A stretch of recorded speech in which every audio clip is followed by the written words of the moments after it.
Pelear por el agua, sombrío futuro. Es posible prescindir del petróleo, pero no del dulce líquido. Sed en el porvenir.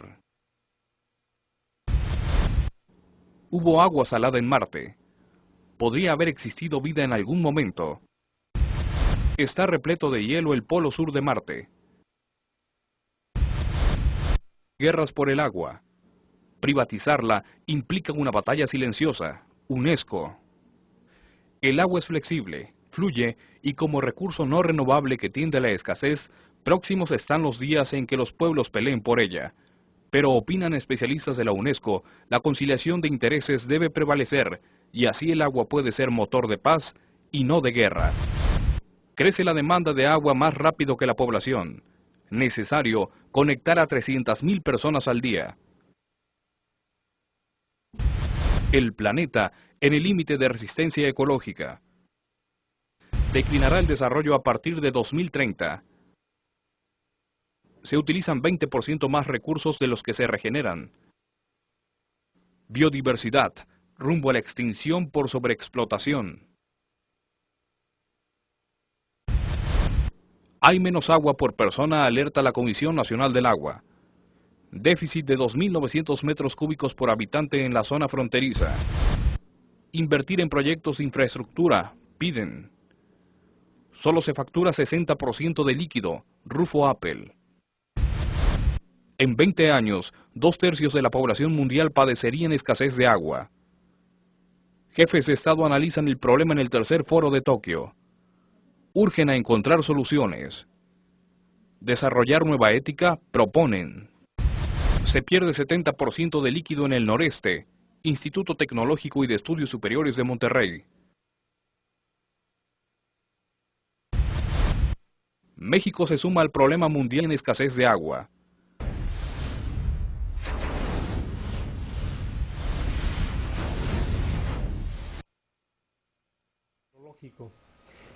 Prácticamente la mayor parte del agua en la Tierra se encuentra en los océanos, que constituyen el 97.2%. El porcentaje restante se encuentra distribuido en ríos, en lagos, en lagunas, en la atmósfera como vapor de agua. Lo tenemos en forma también de hielo, sobre todo en los polos. Estamos hablando del polo norte, polo sur, o sea, la zona ártica y antártica. Y bueno, para poder comprender cómo el agua circula en la Tierra, pues tendríamos que hablar un poquito sobre algunos procesos. Por ejemplo, hablaremos del fenómeno de evaporación y el fenómeno de transpiración. El fenómeno de evaporación surge cuando los rayos del sol inciden directamente sobre los cuerpos de agua, ya sea el océano, repito, o los cuerpos de agua interiores, sea de los continentes como los lagos, las lagunas, los ríos. Y la transpiración se refiere a toda aquella agua que es aportada a la atmósfera producto de la respiración de los seres vivos, ya sea de las plantas o los animales. A este sistema conjunto se le conoce como evapotranspiración y de esta manera es como el agua es aportada a la atmósfera. El agua en la atmósfera finalmente llega de nuevo a la Tierra por precipitación.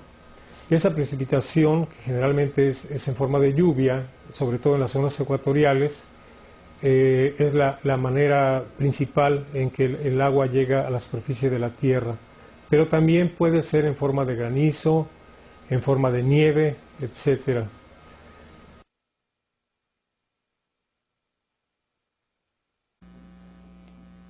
Existen otros procesos mediante los cuales el agua puede pasar de las zonas continentales o terrestres al océano. Una de ellas es básicamente el acarreo de la misma a través de los ríos y los arroyos que llegan finalmente de las zonas costeras hasta los grandes reservorios, las lagunas.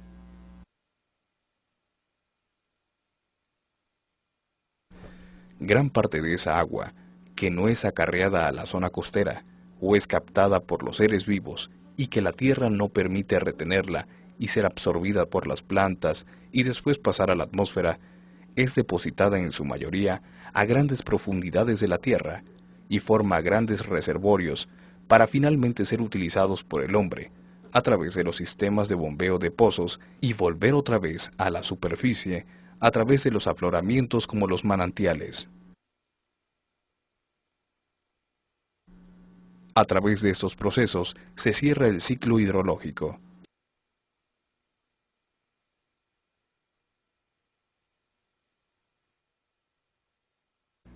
Hay dos tipos de agua sobre la superficie terrestre: aguas continentales y aguas oceánicas. Existe una distinción en las aguas continentales, aquellas que tienen movimiento y las que no. A las primeras se les llaman ambientes lóticos y las segundas lénticos. Los lóticos implican todos los cuerpos de agua en movimiento. En los ambientes lénticos incluyen aguas que presentan poco movimiento, por ejemplo, lagos, lagunas y estanques.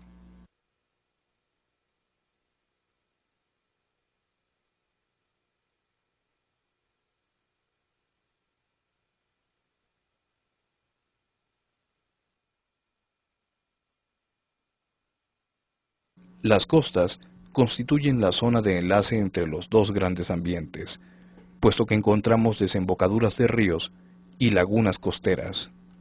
Este tipo de cuerpo de agua se caracteriza en su composición por no contener sales en disolución, es decir, son aguas dulces. Pero las aguas de los océanos, esa es su particularidad, la concentración de sales en solución. El agua oceánica se diluye o se puede diluir conforme nos adentramos hacia los grandes ríos, y entonces encontramos aguas intermedias. A esas aguas se les llama estuarinas o aguas salobres, porque en su condición no son exactamente ni agua dulce ni agua marina, sino algo intermedio. Si hablamos de los océanos, la particularidad de los océanos es justamente la concentración de sales. Un litro de agua dulce prácticamente contiene una concentración muy pequeña de sales minerales. Pero si hablamos del agua de mar, encontraremos que por cada litro de agua marina existen 35 gramos de sales disueltas. Y básicamente esas sales disueltas están constituidas por cloruros y el sodio. Prácticamente en los 35 gramos por litro de agua marina tenemos aproximadamente 19.4 gramos de cloruros y 10.7 de sodio.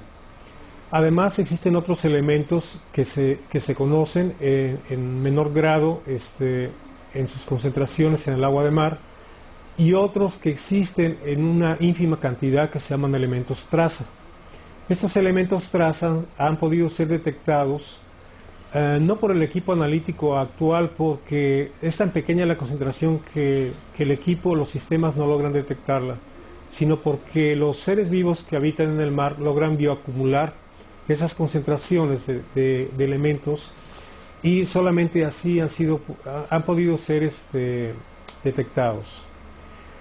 Esta composición del agua marina es estable en todos los océanos. Tenemos entonces que aproximadamente existen 35 gramos por litro de agua de sales disueltas. A esta condición se le conoce como salinidad. Agua de mar, 35 gramos de sal por litro. Agua salobre, variación entre 5 gramos por litro hasta 25 gramos por litro. Agua dulce, prácticamente 0% de salinidad.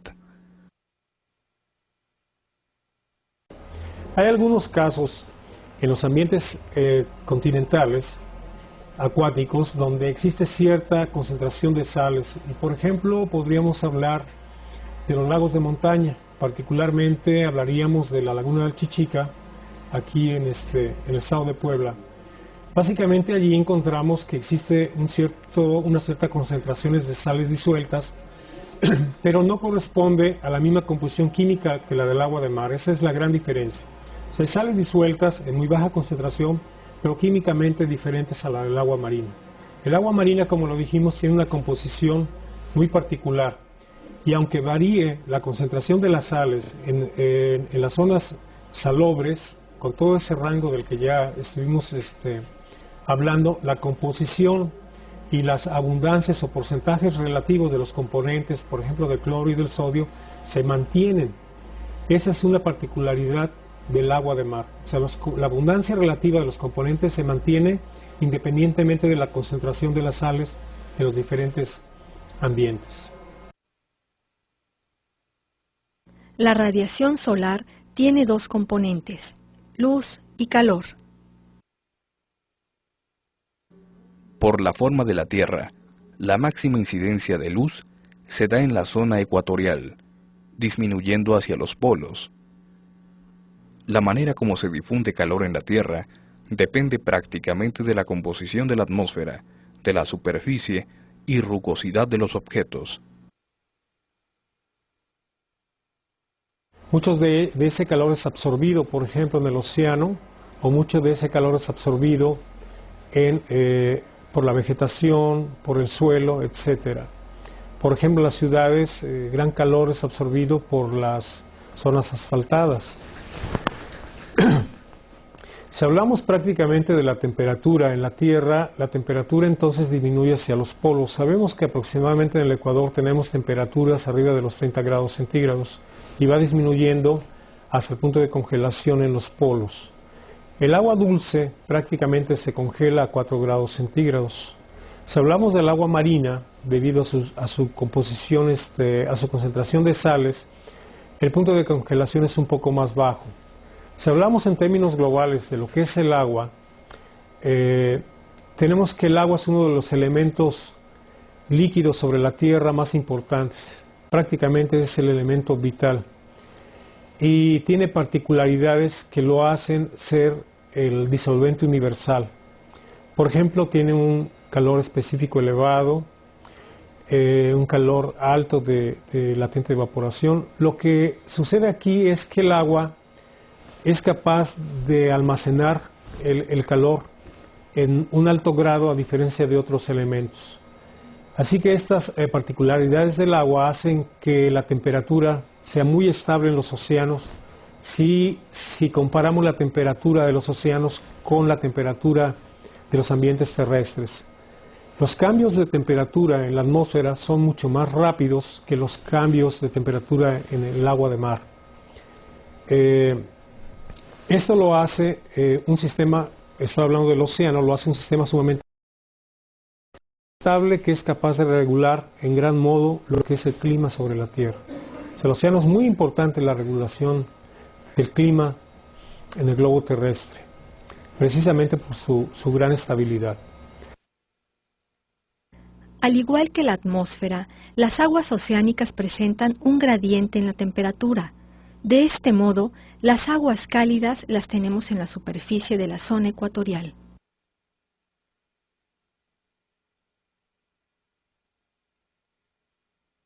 Y en los polos de 0 grados, sin llegar al punto de congelación. El punto de congelación del agua de mar es de menos 4 grados centígrados.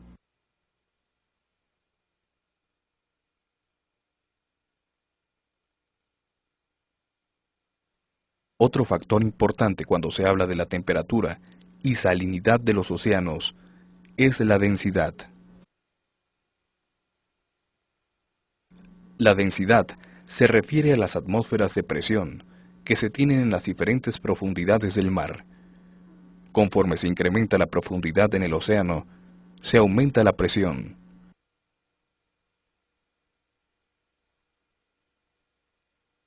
De este modo, la relación entre la densidad y la salinidad es la siguiente.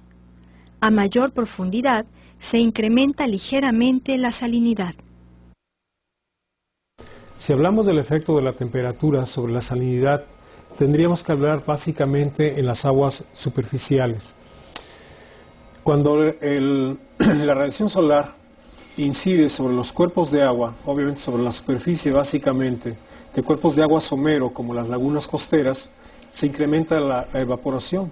Al incrementarse la evaporación, se incrementa entonces la concentración de sales.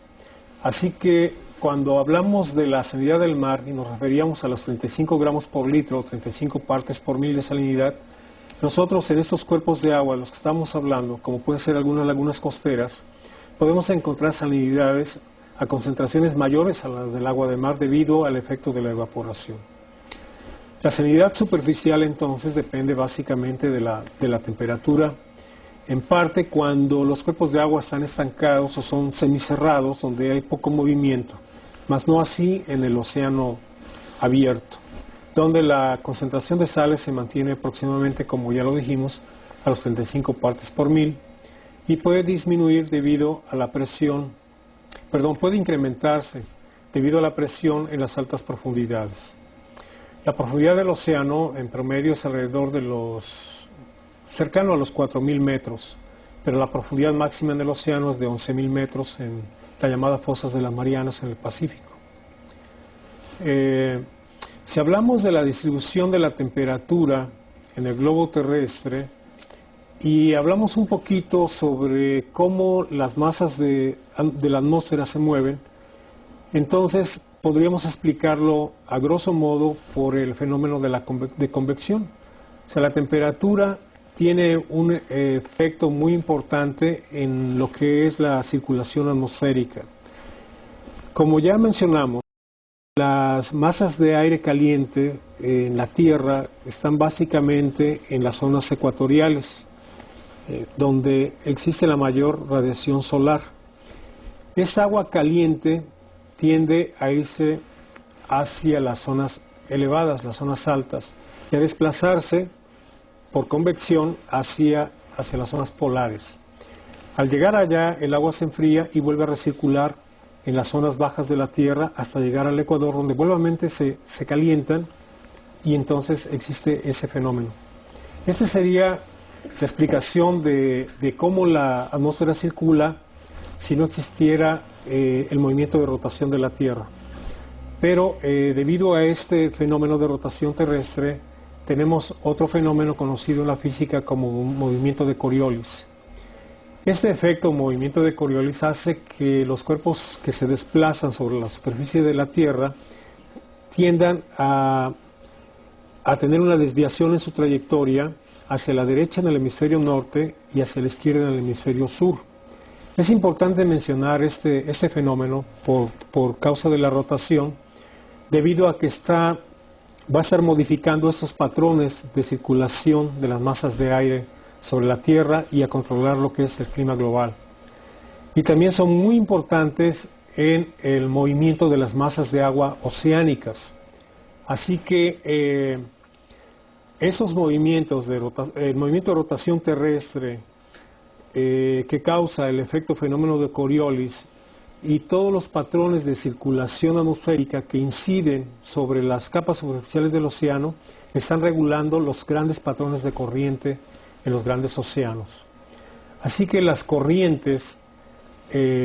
grandes corrientes en los océanos las podemos observar nosotros en el hemisferio norte, que giran en el sentido de las manecillas del reloj, mientras que en el hemisferio sur giran en sentido contrario, debido a todos estos fenómenos. Básicamente, por ejemplo, aquí en el Golfo de México tenemos la corriente del Golfo, que está circulando desde las zonas ecuatoriales hacia el norte en el sentido de las manecillas del reloj. Es decir, que la corriente, digamos que está recargada en la parte occidental de lo que es el Océano Atlántico, y particularmente en el Golfo. Y esa explicación está dada por los efectos entonces ya mencionados. Esas aguas, por ejemplo, en el caso de la corriente del Golfo de México, son aguas cálidas que provienen del Ecuador. Pero si observamos un poco el lado del Pacífico, por ejemplo, de las costas de México, tenemos una corriente muy importante que baña las costas occidentales de la República Mexicana, que es la corriente de California. Entonces, esta corriente trae prácticamente lo que son aguas frías, a diferencia de la corriente del Golfo. Así que las costas occidentales de los continentes generalmente son bañadas por aguas frías, mientras que las costas orientales son bañadas por aguas cálidas que surgen del Ecuador. Eso es muy importante para comprender todos los procesos de distribución de la vida en el océano.